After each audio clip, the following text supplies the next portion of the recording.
Hai semuanya, di video kali ini kami akan membahas tentang demonstrasi kontekstual pada mata kuliah Filosofi Pendidikan topik 5. Di video kali ini kami akan membahas tentang pendidikan yang berpihak pada peserta didik dan memerdekakan peserta didik dalam pendidikan abad ke-21.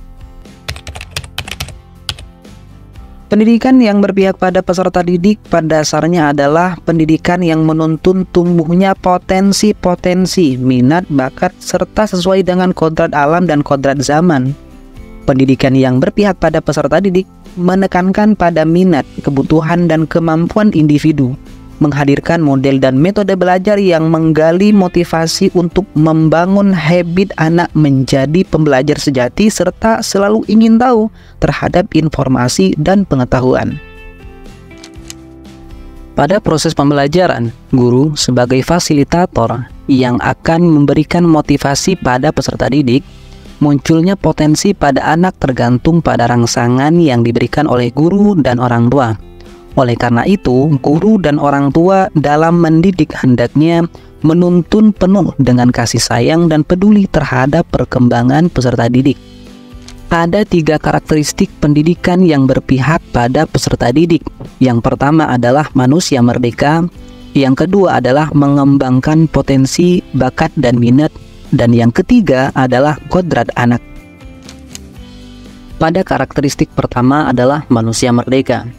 Tujuan utama pendidikan yaitu agar anak selamat dan bahagia sebagai individu maupun sosial. Menurut Ki Hajar Dewantara, setiap anak adalah manusia merdeka, sehingga pendidikan harus berpihak pada peserta didik agar peserta didik dapat selamat dan bahagia, baik sebagai manusia maupun sebagai anggota masyarakat. Yang kedua adalah mengembangkan potensi, bakat, dan minat peserta didik. Pendidikan yang berpihak pada peserta didik adalah pendidikan yang memperhatikan potensi, minat, dan bakat masing-masing peserta didik. Potensi berarti kemampuan yang mempunyai kemungkinan untuk dikembangkan. Bakat merupakan kemampuan bawaan yang dimiliki manusia, sedangkan minat tercipta karena adanya ketertarikan kuat atas sesuatu. Dan yang ketiga adalah kodrat anak. Pendidikan yang berpihak pada peserta didik merupakan pendidikan yang dielaborasi terkait kodrat alam dan kodrat zaman. Ki Hajar Dewantara mengingatkan bahwa pendidikan anak sejatinya menuntun anak supaya dapat mencapai kodratnya, sesuai kodrat alam dan kodrat zamannya. Selanjutnya adalah pendidikan yang memerdekakan peserta didik.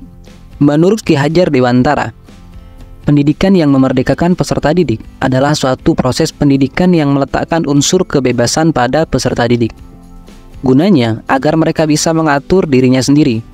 Mereka bertumbuh dan berkembang menurut kodratnya secara lahiriah dan batiniah. Selain itu pula, pendidikan yang memerdekakan peserta didik adalah suatu proses pendidikan yang menuntun peserta didik dalam mengembangkan potensi-potensi yang dimiliki. Dengan dilandasi adanya kebebasan bereksplorasi, peserta didik bebas dari tekanan baik dari luar maupun dari dalam. Meskipun demikian, pendidikan yang memerdekakan peserta didik tetap harus mendapatkan tuntunan atau yang sering kita sebut sebagai sistem AMO. Selanjutnya adalah pendidikan yang berpihak pada peserta didik dan memerdekakan peserta didik dalam pendidikan abad ke-21.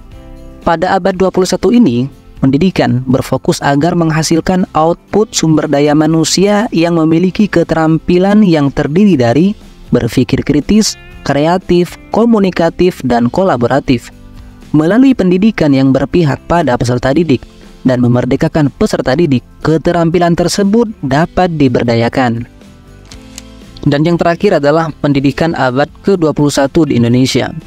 Merdeka Belajar adalah suatu gagasan yang membebaskan para guru dan peserta didik dalam menentukan sistem pembelajaran. Hal ini bertujuan untuk menciptakan pendidikan yang menyenangkan bagi peserta didik dan guru.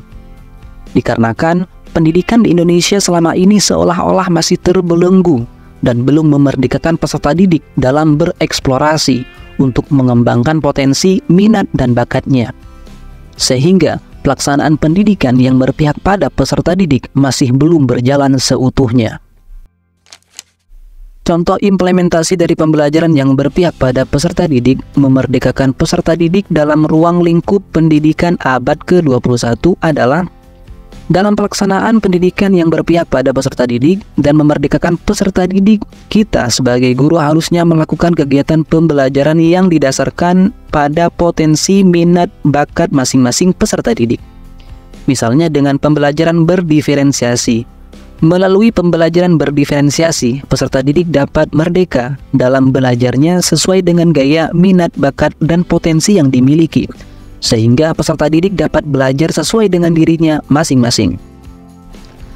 Sekian video ini dari kami. Sampai jumpa di video selanjutnya. Semoga video ini bermanfaat untuk kita semua. Dan seperti biasa, terima kasih.